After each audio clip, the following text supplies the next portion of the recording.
Discovery hits differently when it comes wrapped in careful plans rather than heated passion. What I uncovered wasn't just betrayal, it was calculated deception built by the people I trusted most. My name is Patrick Carter, and I'm 34 years old. Each morning, I sort through financial records at my home office desk, methodically building the case that will restore justice. Hazel, my wife of 6 years, conspired with her sister Harper and Harper's fiancé Ryan to create a child together. Their perfect solution, hidden in hotel receipts and fertility tracking apps. The ceramic mug she bought me still sits on my desk, its cheerful, "World's Best Husband" motto, now a bitter reminder. The truth doesn't care about convenient timing. When 3 people decide to rewrite your life without your consent, you learn that justice requires more than anger. It demands evidence. But let me start from the beginning. That night started like any other. I was reviewing contractor bids at the kitchen island while Hazel finished up her usual evening call with Harper. The sound of running water from the dishwasher filled our modern open-plan kitchen, a peaceful backdrop to what I thought was our normal routine. Hazel's phone buzzed on the granite countertop. Once, twice, 3 times in rapid succession. I'd always respected her privacy, but something made me glance over. Maybe it was the late hour, or the way she'd been distracted lately. The screen lit up with preview notifications from a group chat I'd never seen before. Harper, room 4 on 12 confirmed for Friday. Same time? Ryan. Yes. Hazel, you're sure about the timing? Hazel. Calendar shows perfect window. At least this way Harper gets her baby, and we're all in it together. My hands went cold against the smooth stone counter. The words blurred, then snapped back into focus. I read them again, hoping they'd reshape themselves into something innocent. They didn't. The familiar scent of lemon dish soap suddenly felt sharp in my nose, acrid. I remembered the day we picked out that particular brand. Hazel, insisting it reminded her of her grandmother's kitchen. Now, even that memory felt tainted. "Hey, I'm heading up to shower," Hazel called from the stairs.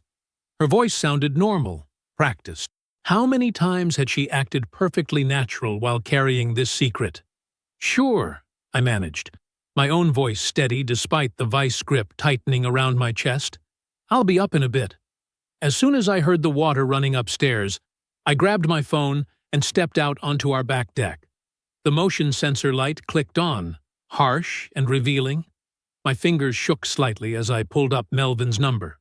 "Pat?" "It's pretty late, man," Melvin answered, concern already creeping into his tone. "I need you to listen," I said, keeping my voice low. "And I need you to tell me if I'm crazy." I explained what I'd seen, each word feeling like gravel in my throat. Melvin was quiet for a moment. Then, in his precise accountant's way, he spoke. "Betrayal isn't just emotional, Pat. It leaves traces.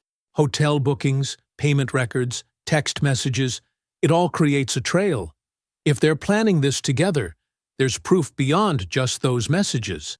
"A conspiracy," I said, the word bitter on my tongue. "They sat down and planned this, made a pact." "Yes," Melvin replied simply. "And pacts leave paperwork." Back in the kitchen, I could still hear the shower running upstairs. I picked up Hazel's phone again, my reflection ghostly in its dark screen. 6 years of marriage, and I'd never once violated her privacy. But this wasn't about privacy anymore. This was about 3 people. My wife, her sister, and a man who was supposed to be Harper's fiancé, deciding to create a child together while excluding me from my own marriage. I typed in Hazel's password, her mother's birthday, unchanged since our second date. The group chat opened fully, revealing weeks of messages, meeting times, fertility tracking, hotel confirmations, all carefully arranged, all deliberately hidden. My phone buzzed with a text from Melvin. "Whatever you need, I'm here. Don't let them make you doubt what's right in front of you." I stared at the evidence glowing on both screens, the truth impossible to deny. The shower stopped running upstairs. The next morning, I waited until Hazel left for her early client meeting before spreading our financial records across the kitchen table. The morning sun cast long shadows over bank statements and credit card bills, the kind of paperwork I'd always handled because Hazel claimed numbers gave her a headache. Funny how those headaches never stopped her from managing secret hotel bookings. The first charge jumped out immediately. $189 at the Madison Hotel, 3 Fridays ago. Then another 2 weeks before that, and another. A pattern emerged, each charge landing on alternating Fridays like clockwork. My coffee went cold beside me as I documented every instance, the mechanical scratch of my pen against paper oddly comforting in its precision. Remember those old receipt organizers our parents used to keep? Clear plastic sleeves filled with dinner dates and gas station stops? I thought of my father's meticulous records as I created my own digital version, each hotel charge a pin in the map of deception. Around noon, Hazel texted that she'd be home early. Perfect timing. I left everything spread out except for my notes, which I tucked safely away in my briefcase. When she walked in, I was casually reviewing our joint account online. "Hey," I said, keeping my voice neutral. "Quick question about these hotel charges showing up every other Friday. The Madison?" Hazel's smile was immediate, practiced. The kind of smile that used to make me feel lucky, but now just highlighted the performance. "Oh, those. We're planning Harper's vow renewal ceremony. Wanted to check out different venues, get some ideas." She dropped her bag on the counter with calculated casualness. You know how particular she is about everything being perfect. I watched her face carefully, noting how her explanation came too smoothly, like rehearsed lines. "Quite a few meetings about venues," I observed. "Well, you know Harper." Hazel laughed, but it didn't reach her eyes. "Nothing's ever simple with her. Want me to pick up dinner on my way back from yoga?" I nodded, already reaching for my phone to text Melvin. The moment Hazel disappeared upstairs, I sent him the dates and amounts. His response came quickly. "Regular patterns are easier to document. Keep tracking. Money tells stories people won't." That evening, after Hazel went to bed, I sat in our home office, the room where we'd once planned our own wedding. The soft glow of my laptop screen illuminated spreadsheets and hotel confirmations. Each entry felt like another brick in a wall of evidence. The house was so quiet, I could hear the hum of the refrigerator downstairs. In that silence, I realized something that made my stomach turn. Hazel wasn't just lying. She was completely confident in her lie. The story about Harper's vow renewal wasn't a panicked excuse. It was a calculated cover, probably agreed upon by all three of them. I closed my laptop, the snap of its lid barely disturbing the heavy quiet. My phone lit up with another text from Melvin. "Remember, documentation beats denial. Every time." 3 days after discovering Hazel's rehearsed lie about the hotels, I assembled the evidence folder. Each document told its own story. Hotel folios with timestamps, screenshots of group messages, and, most damning, Ryan Ellis's name on multiple reservation confirmations. The weight of the manila folder in my hands felt like lead. I remember how the evening light slanted through our dining room windows as I laid everything out. The same table where we'd shared countless meals now held proof of systematic deception. I positioned each paper with precision, letting muscle memory from years of financial presentations guide my hands. "Hazel," I called up the stairs, "could you come down for a minute?" She descended, still in her work clothes, her face shifting from casual interest to wariness as she saw the spread of documents. "What's all this?" "Please, sit down." I gestured to her usual chair. "We need to talk about the Madison Hotel, and Harper, and Ryan Ellis." Her posture stiffened at Ryan's name. I slid the first hotel folio across the polished wood. "This shows Ryan Ellis checking in on Friday, March 3rd. Another document joined it. "And here's your group chat from the same day, coordinating meeting times." "You went through my phone?" Her voice rose slightly. reaching for outrage. "I saw messages pop up on your screen," I corrected calmly. "Messages about making sure you were all in this together." The phrase tasted bitter. Hazel's fingers drummed once on the table before she caught herself. "You don't understand." "Help me understand, then." I kept my voice level. "Help me understand why my wife is meeting her sister's fiancé at hotels, while coordinating with both of them in secret. Remember when you were a kid, and you'd shake a snow globe just to watch the world inside turn upside down? That's what happened next. You never wanted children enough." Hazel's words burst out, sharp and practiced. "Harper needs this. I'm doing this for family. You've always put your career first, always had excuses about timing. Stop." The word cut through her justifications like a knife. "This isn't about children or family. This is about 3 people making decisions behind my back, using our money, planning elaborate deceptions. We thought you'd understand eventually." Her tone shifted to something softer, persuasive. "Harper's always wanted—" "No more joint accounts," I interrupted. The fury in my chest was a living thing, but my voice remained steady. "No more lies. No more pretending this was anything but a betrayal." Hazel's eyes dropped to the evidence laid out before her. The group chat screenshots, the hotel records, Ryan's name, over and over. Her silence filled the room like smoke. Finally, she reached for the folder. In one sharp motion, she slammed it closed, the sound cracking through the air like a gunshot. Without another word, she pushed back her chair and left the room, her footsteps echoing on the stairs. The dining room felt colder in her absence.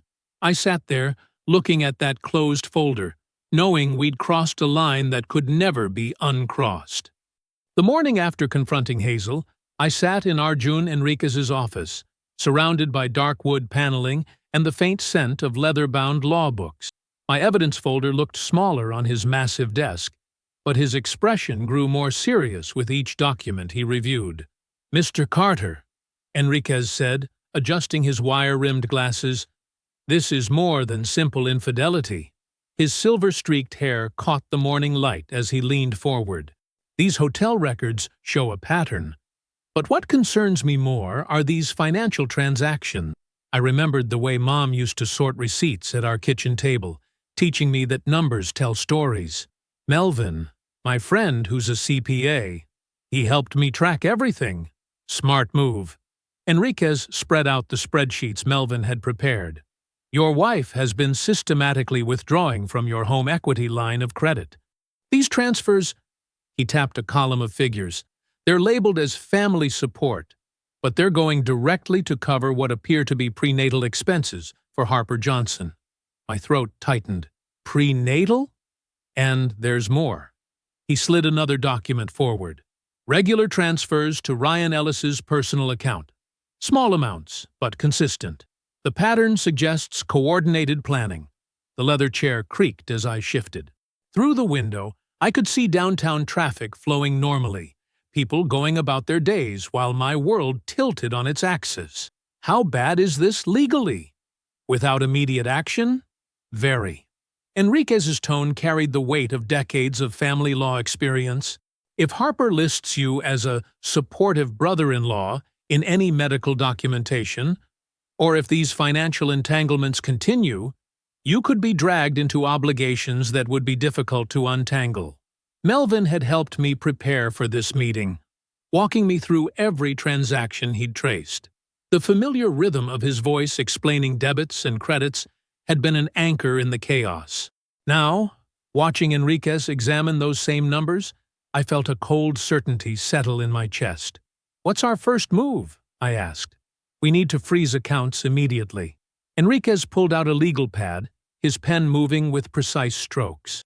"Block access to the HELOC. Document every unauthorized withdrawal.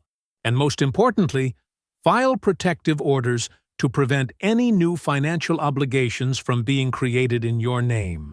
The pit in my stomach grew heavier as he outlined each step.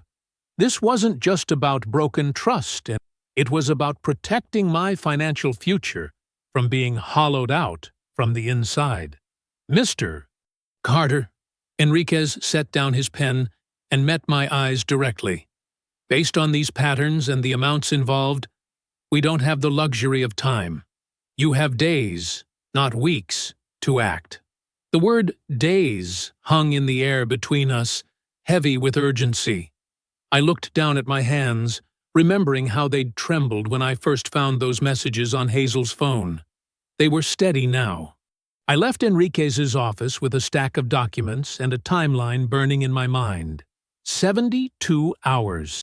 The weight of each passing minute pressed against my ribs as I drove to Melvin's accounting firm. We need to move fast, I told him, spreading the papers across his desk.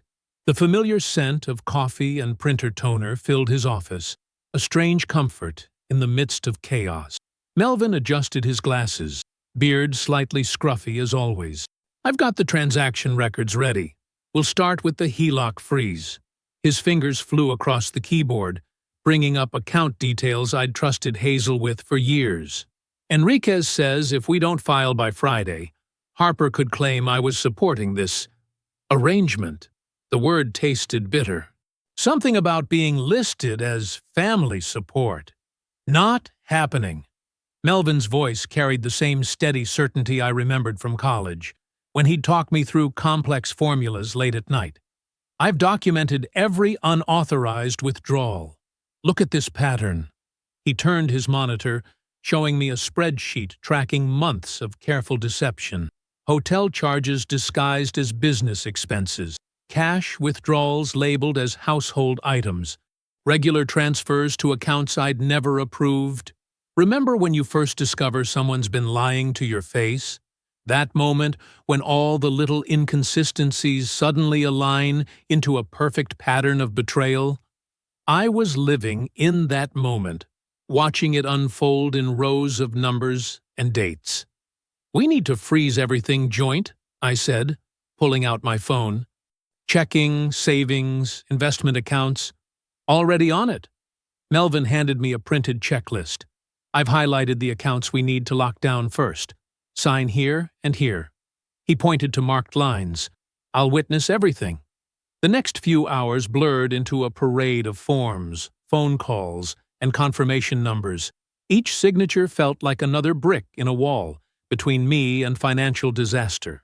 Melvin stayed beside me, double-checking every detail, making sure nothing slipped through. Patrick. He paused as we finished the last form. Have you thought about where you're staying tonight? I hadn't. The house that had been our home for 6 years suddenly felt like enemy territory. I'll figure something out. My guest room's yours if you need it. He started gathering the documents into organized stacks. But wherever you go, take copies of everything with you. Later that night, I sat alone in my home office, surrounded by the quiet tick of the clock Mom had given us as a housewarming gift. The same clock that had marked so many ordinary evenings now counted down hours that felt anything but ordinary. Were Hazel and Harper already planning their next move? The thought nagged at me as I triple-checked the filing deadlines Enriquez had marked in red. Somewhere across town, they might be sitting together, crafting new stories to explain away the evidence. The house creaked, settling into the darkness. I remembered Sunday dinners with Harper and Ryan, all of us laughing around our table while this conspiracy grew beneath the surface. How long had they been perfecting their act? My phone buzzed, breaking the silence. An email notification lit up the screen. From Ryan Ellis's account. Subject line, My Statement. My hands trembled slightly as I clicked open Ryan's email. The timestamp showed 11:42 p.m., and I wondered what had finally pushed him to break their pact of silence. The attachment opened to a formal letterhead, his company logo at the top. My eyes caught phrases that made my stomach clench. Mutual agreement, natural conception, planned meetings. I, Ryan Ellis, state that on March 15th, Hazel Carter, Harper Johnson, and I met at the Riverside Cafe to discuss Harper's fertility struggles. The words blurred as I read further. They had sat down, actually sat down, and planned this over coffee and pastries, like scheduling a book club or planning a vacation. My marriage, my future, reduced to agenda items between sips of cappuccino. We all agreed that natural conception would be the best path forward. The phrase, "we all agreed," stabbed at me. Their precious agreement, their noble sacrifice, built entirely on my exclusion. I remembered family dinners where they must have exchanged knowing looks across my own table. I hit print before my brain could fully process what I was reading. The printer hummed to life, spitting out pages that felt too ordinary to contain such betrayal. Remember the sound your printer makes late at night, when the house is quiet and you're alone with terrible truth? It's deafening. My phone showed 6:45 a.m. when I pulled into Enriquez's parking lot the next morning. He was already there, coffee in hand, reading glasses perched on his nose. I handed him the printed confession without a word. He adjusted his glasses and began reading aloud. We understood the sensitivity of our arrangement, but believed we were acting in everyone's best interest. His voice trailed off, professional demeanor cracking slightly. "Keep going," I said quietly. The scheduled meetings were carefully planned around fertility windows. Enriquez paused, looking up at me. They documented dates, times, locations. "They actually put this in writing?" I nodded, watching him return to the pages with growing disbelief. Harper expressed concerns about Patrick's potential reaction, but Hazel assured us he would eventually understand our decision. Enriquez's voice hardened. "Their decision, not yours." The morning sun streamed through his office windows, catching dust motes in its beam. I thought of other morning lights, other rooms where I'd sat unknowing while they orchestrated their conspiracy. Enriquez set down the last page deliberately. His silver-streaked hair caught the light as he leaned back. Fingers steepled. "This changes everything," he said slowly. "They've built a case against themselves." The words hung in the air between us, heavy with possibility. The late afternoon sun cast long shadows through Enriquez's office windows when Hazel and Harper arrived. They swept in like they owned the room, until they saw me sitting there, calm and composed, with a familiar stack of papers on the conference table. "What's this about?" Hazel's voice carried that practiced casualness I'd grown to recognize. "We could have discussed anything at home." "No," I said quietly. "We couldn't. Because home stopped being honest a long time ago." I glanced at Harper, who wouldn't meet my eyes. "Please, sit down." They settled into the chairs across from me, their shoulders touching, united, as always. The irony wasn't lost on me. Enriquez sat at the head of the table, his presence adding weight to what was coming. "I've received a detailed statement," I began, tapping the papers, "from Ryan, about your meetings at Riverside Cafe, about your planned schedule at the Garden Hotel, about everything." The change in their faces was instant. Harper's hand flew to her throat, while Hazel's practiced smile cracked at the edges. The room felt suddenly airless. "Those were private conversations," Harper stammered. "Ryan had no right." "Private?" I cut in, my voice level but firm. "Like my marriage was private? Like our joint finances were private?" I slid the bank statements across the table. "Before we continue, you should know. I've already filed for divorce and financial separation." Hazel's face went pale. "You can't just—" "I can. I have. And I will." Each word came out measured, controlled. The HELOC transfers, the hotel charges, the prenatal expenses. It's all documented. Every dollar you siphoned, every meeting you planned. Harper leaned forward, her voice taking on that persuasive tone she'd perfected over years. "Patrick, please understand. This was all for love, for family. We only wanted—" "You didn't ask me." The simple truth of it hung in the air. "That's all that matters. You made decisions about my life, my marriage, my future, and you didn't ask me." "We knew you wouldn't understand," Hazel tried, but her voice wavered. "No," I corrected her. "You knew I would understand exactly what this was. A betrayal. A conspiracy. That's why you hid it." The silence that followed felt like glass about to shatter. I remembered Sunday dinners, family gatherings where they must have exchanged knowing looks while passing the salt. The memory tasted bitter. "The divorce papers are being filed today." Enriquez spoke for the first time, his tone professional but firm. "Along with financial protection orders and evidence of collusion." Hazel shot to her feet, chair scraping against hardwood. "You're making a mistake," she hissed, but I heard the fear beneath her anger. Without another word, she stormed toward the door. Harper remained seated, tears streaming down her face. "We just wanted a baby," she whispered. We thought we could make it work." "At my expense," I replied softly, "without my consent." Ryan, who had been silent in the corner until now, stared at the floor, unable to look at any of us. The man who'd helped plan this noble sacrifice couldn't even face its unraveling. I watched Harper finally stand, her shoulders shaking as she followed her sister out. The door clicked shut behind them with a finality that felt like the period at the end of a very long sentence. The mahogany doors of courtroom B felt heavier than usual that morning. I'd straightened my tie 3 times before Enriquez touched my shoulder, steadying me with a simple nod. Through the polished wood, I could hear the quiet murmur of voices.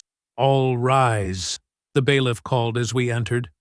Judge Marion Reynolds presided, her silver-streaked hair pulled back severely, reading glasses perched on the bridge of her nose. The familiarity of procedure wrapped around me like armor. Motions, responses, exhibits presented in careful order. I caught a whiff of Hazel's perfume from across the aisle. Vanilla and jasmine. The same scent that used to linger on our pillowcases. My jaw tightened. Amazing how something once comforting could turn so sour. "Your Honor," Enriquez began, his voice steady, "we submit Exhibit A, the written confession from Mr. Ryan Ellis detailing the planned conception between himself, Mrs. Carter, and Ms. Johnson." The judge's eyes narrowed as she reviewed the document. I watched Hazel's attorney shift uncomfortably in his chair. The confession had blindsided their defense strategy.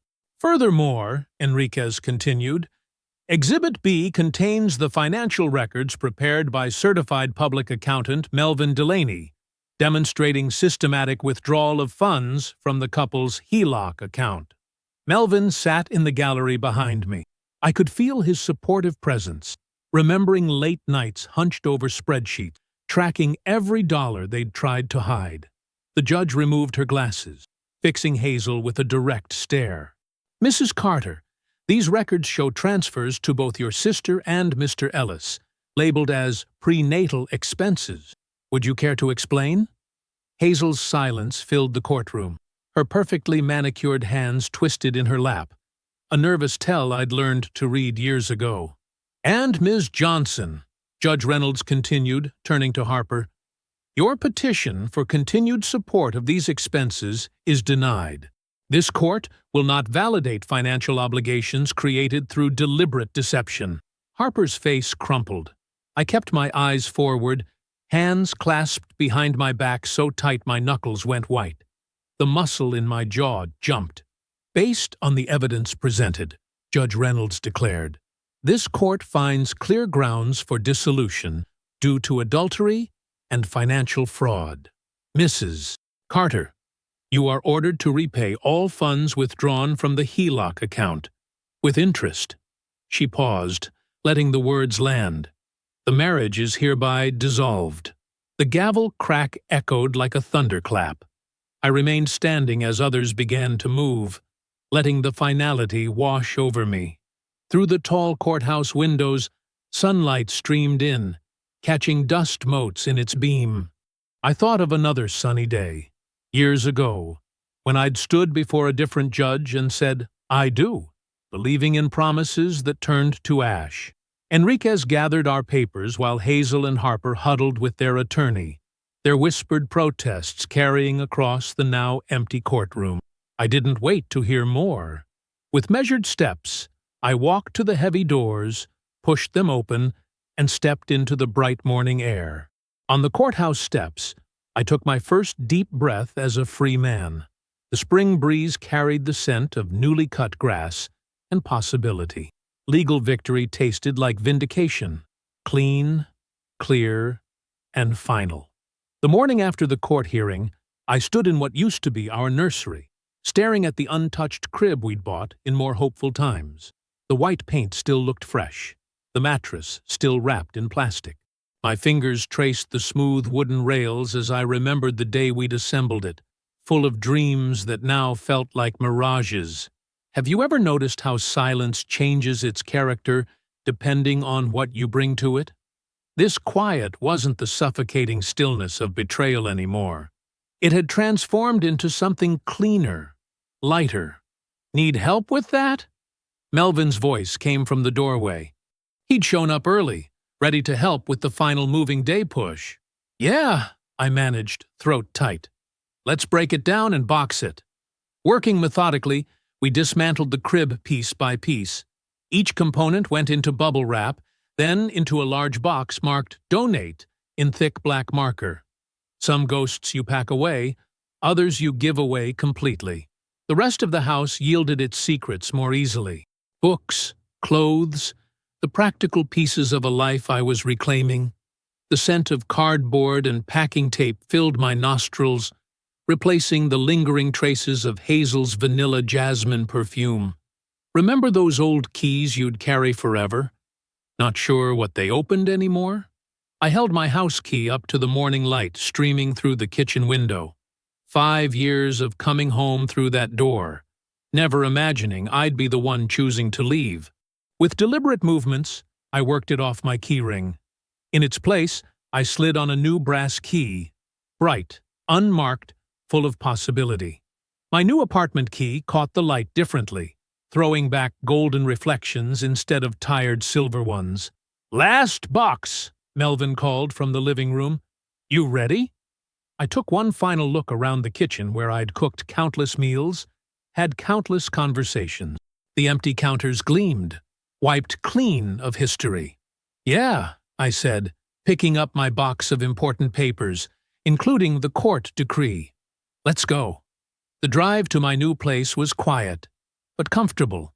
Melvin knew when silence was its own kind of support. As we climbed the stairs to my third-floor apartment, morning sun streamed through the stairwell windows, warming my face. On my new balcony, a small citrus tree waited in its terracotta pot, my first housewarming gift to myself. Its leaves caught the light, glowing with a life that seemed to pulse with each breeze. Something about its determined growth, reaching toward the sun, felt right.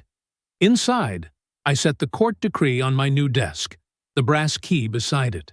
Legal justice lay in one document, personal peace in one small piece of metal. The victory felt complete. Not because I'd won, but because I'd stayed true to my principles through it all. Melvin helped me arrange the last few boxes, then clapped me on the shoulder. "You good?" I looked around at my new space, smaller, but entirely mine. The morning light streamed through uncurtained windows, painting honest squares on fresh-painted walls. "Yeah," I said, and meant it. "I'm good." After he left, I stood on my balcony beside the citrus tree, rolling a leaf between my fingers. The truth I'd learned settled into place like that new key in its lock. Justice is love with a spine.